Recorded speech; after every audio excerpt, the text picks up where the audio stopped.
Aquí estamos na Universidade, benvidos á Universidade aquí en Ourense, o campus no que temos a Facultade de Educación na que das clase Jesús Deive. Ti xa viches este caso dos pais que van detrás dos profesores e de feito por aquí tedes algún caso bastante curioso. Sí, bueno, algún caso así a nivel anécdota puntual, non é mayoritario, pero sí que algunha nai que no seu momento, no inicio do curso, pois a unha compañeira lle pasou que pretendía vir a recoller os apuntamentos á filla, é dicir, a filla non podía vir porque se atopaba de viaxe e a nai pretendía vir. Sí que son casos puntuais, non? Que pode chegar a pasar en algún momento. Curiosos incluso, porque de feito non sei se che pasou a ti algunha vez con a nai que xera vir a tomar apuntes pola filla.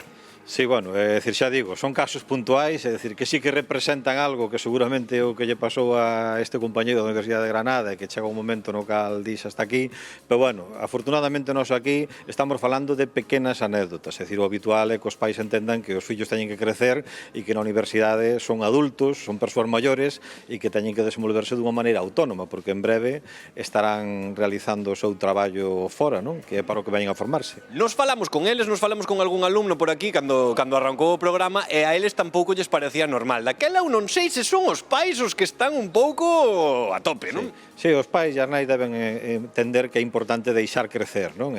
Dende que son adolescentes, os nenos teñen que aprender a xestionar, a ser autónomos, a desenvolverse, porque en breve, xa digo, o interés que temos tanto a xente que estamos dando docencia é un interés compartido cos pais, entendo, que é que sexan persoas plenamente autónomas que podan desenvolver a súa vida e para iso é necesario que enfronten as determinadas situacións que hai na súa vida. E unha tutoría con un profesor é un escenario de seguridade donde estou seguro que calquer docente vai a dar unha resposta a necesaria para que ese mozo, esa moza, pois sexa atendida dunha maneira correcta, ou sea, que os pais e nais que non se preocupen. Exactamente, escoitade Jesús, confiade nos fillos, confiade nos rapaces que teñen que responsabilizarse. Ai, Dios mío, Rocío, temos que responsabilizarnos.